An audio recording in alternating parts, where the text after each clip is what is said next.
4 tane var. Evet.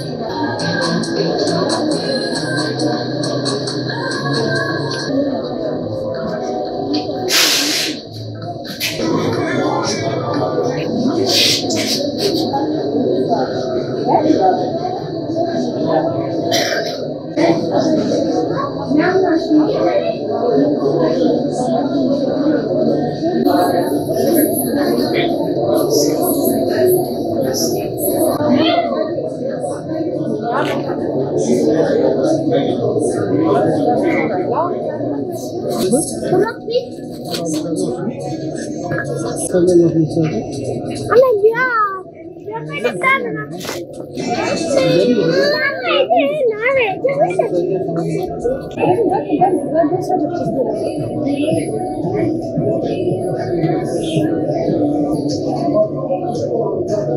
Devam edeceklerdir. İlginize teşekkür eder. İyi bayramlar dileriz. Bazen gelenler var.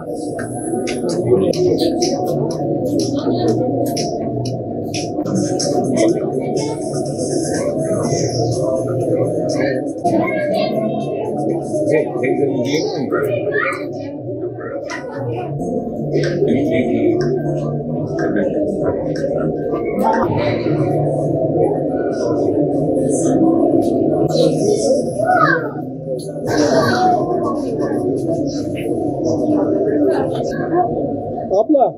Hadi bu 5 dakika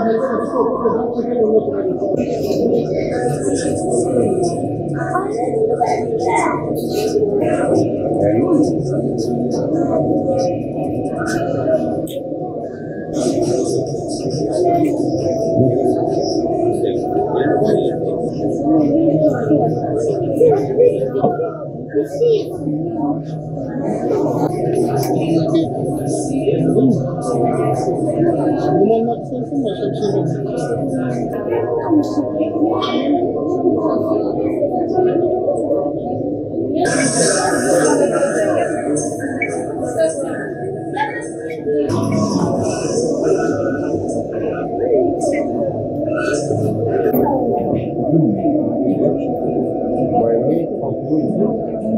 Yetimler Vakfı Gaziantep temsilciliği olarak bayram öncesi 100 tane yetimimize bugün giyim yardımında bulunuyoruz.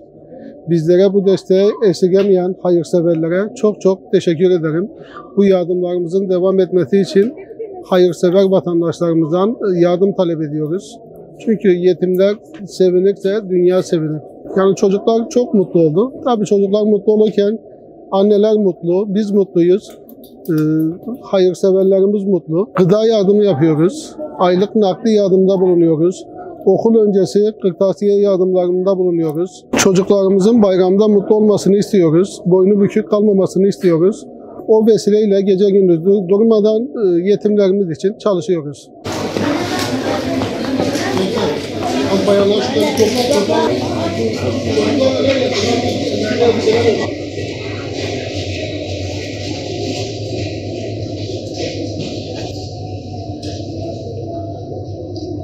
Ama bak size